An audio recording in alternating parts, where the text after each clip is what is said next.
What up guys, it's Nick with No Filter Reviews, and today I'm going to be talking about these VitalWell combo smoke and carbon monoxide alarms. So if you've gone shopping for carbon monoxide and fire alarm combos, they're very expensive.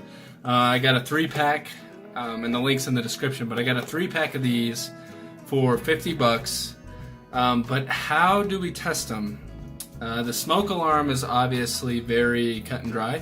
But the carbon monoxide alarm, I'm going to show you in this video how to test it to make sure that you're not getting scammed or ripped off when you buy these. So stay tuned guys. This is No Filter Reviews. Hit the subscribe button. So everybody should have these two items to be able to test: a gallon Ziploc bag and a car or truck. So the newer cars and trucks, they don't put out as much smoke. When you're doing this test, I recommend just letting your car run for like a couple minutes just to get all the smoke out of there so you don't get a false positive for the smoke alarm piece of it. So basically what you do is you take this bag, you throw one of these in there. So these come with batteries too. This is actually a pretty good deal, but with good deals, you never know how screws you can get. You can hit the test button, obviously, and it'll test, but what's it actually testing? Does it actually register any carbon monoxide? Who knows? So, I mean, it had 5 stars. This product had 5 stars, but it also was only $50 for 3 of them.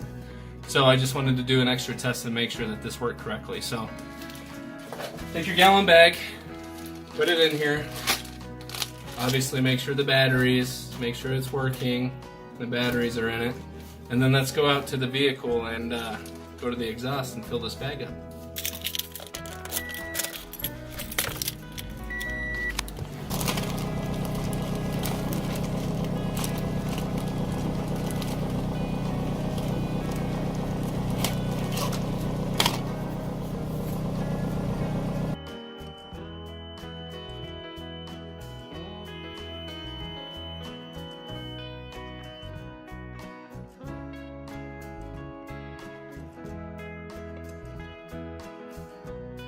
Alright guys, so obviously you saw that worked.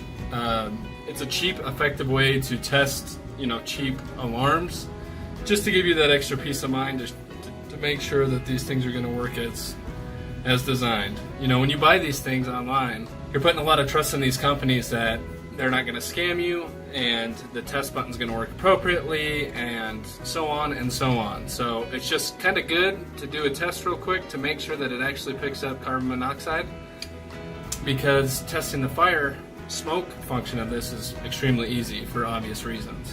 So I hope this video was useful for you. Please subscribe, and you guys have a great day.